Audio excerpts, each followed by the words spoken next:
Those are the worst kind. Okay, so TSS beat Horus here, and is going to face off against Mr. Quentin in losers finals. Exactly.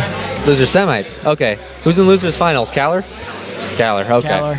So winner of this plays Kaller, and then faces off against Psyche, which should be a good grand finals. You know, nothing against Kaller. Provided it's not Kaller. How in the world did he get all the way to finals? Who, Kaller? Yeah, he played Frosty. Okay, I know Frosty. He plays a Lucas, but you know, it's not the best Lucas. Kaller's solid. Kaller, if you've ever played against him in tournament, is incredibly frustrating.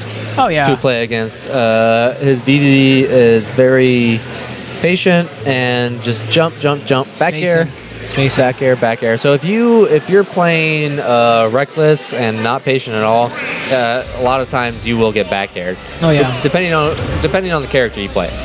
Because there's a lot of characters that just, you know, can't, like, go in. So unless you're, like, Sheik or Pikachu. And the worst thing is if you have a playstyle or if you have a character that focuses on aggressive playstyle, it becomes so difficult to just change your playstyle on a whim and then play effectively at it.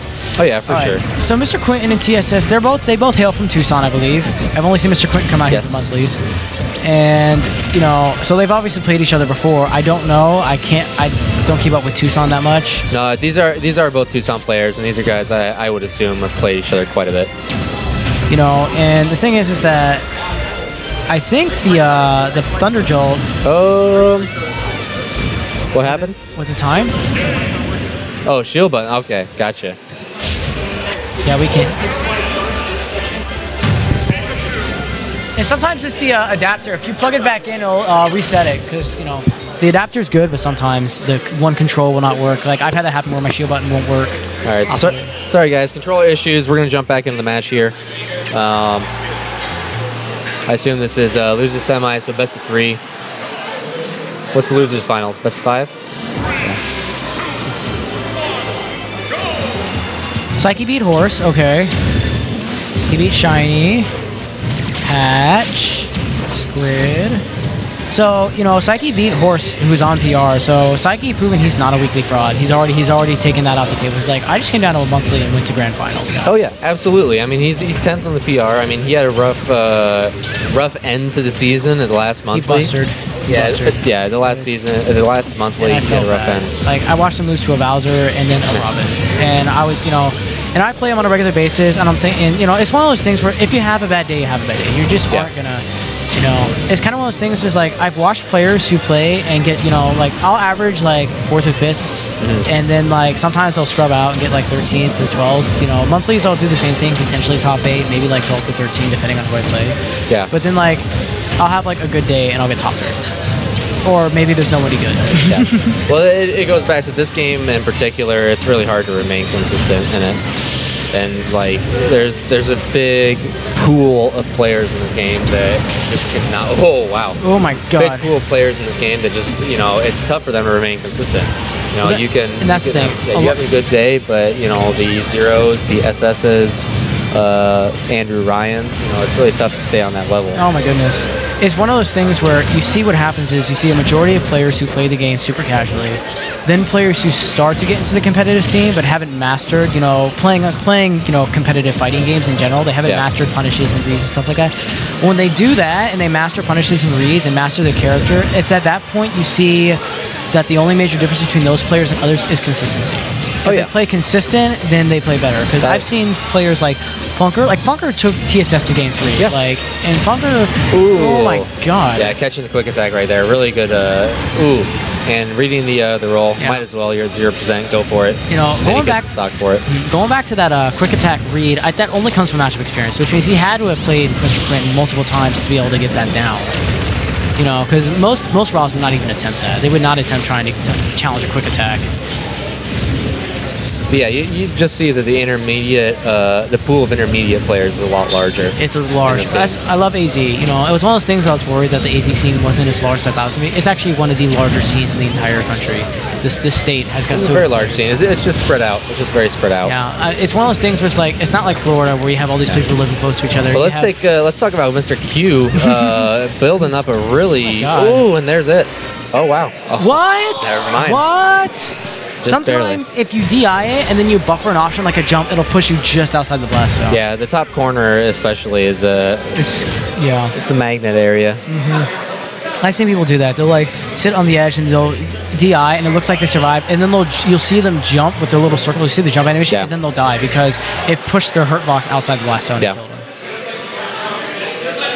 Good stuff for Mr. Q, taking game number 1. Make me look good.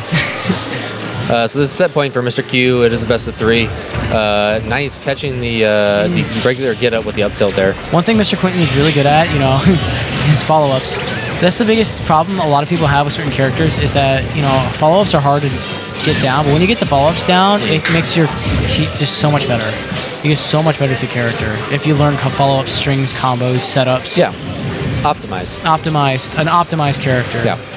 You know, Coco was on here, and I love Coco Man, but he said anybody can play Little Mac. I was like, anybody can play a Little Mac, and it smashes Little Mac. Right. But no one's going to be able to jump cancel, dash dance, perfect code up tilts, converts, and stuff like that. Yeah. The technical skill of Little Mac is high. Picking them up is not that hard. It's mastering them that becomes difficult.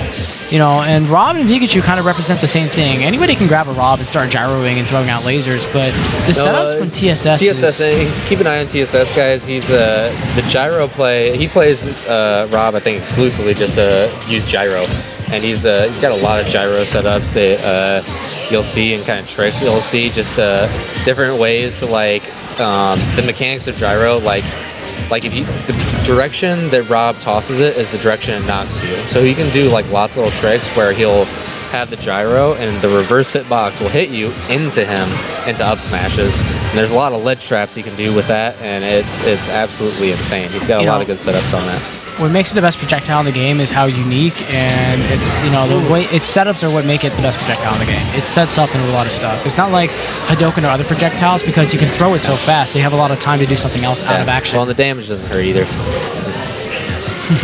Damage is nice. Isn't that gyro just putting up a wall for him? Mr. Quentin tried to run up and grab and just gets clinked by the gyro. Nice up air. Now this is a kind of spot where any grab is probably going to take Pikachu out just due to how light he is. Oh my goodness, yeah. What, like 5th or 6th lightest? Ooh. But Pikachu staying really mobile for the most part, and did not catch him with the Thunder explosion. No. Yeah. Way too high on that, yeah. It's one of those things where he's too high to get hit with the Thunder, but too low to kill him from like a simple throw. So he's in that weird zone where he has to look for another kill option because it's not working.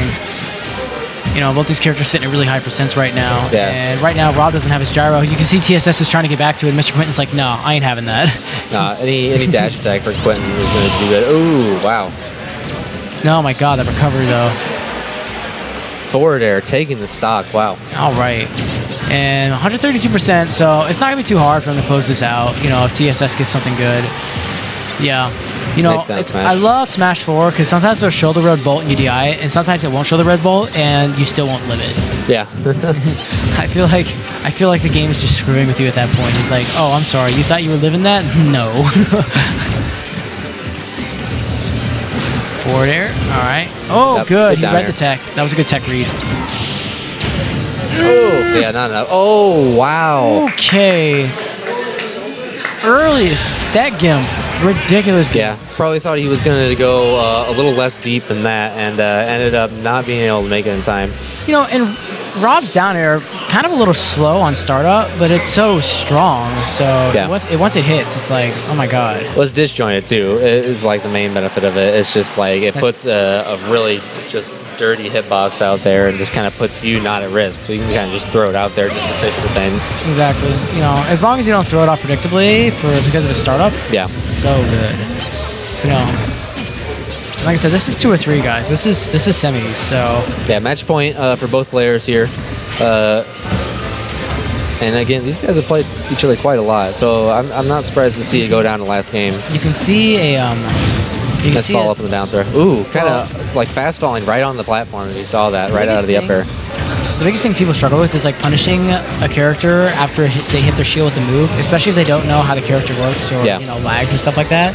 But when you play someone or play a character a lot, you learn how to punish stuff, and that is why with more experience you become better as a player, because you learn how to punish stuff more, you learn how to get better at stuff. No, absolutely, especially with the shield stun patches, like out of shield stuff, and understanding what your punishes are is a big thing of being able to pressure effectively in this game too, because then you can mix up your options. You can cross up shield or not cross up shield. Ooh, that was good. He trumped him and forced him to get up, so we got them with the back air. Got the read on that.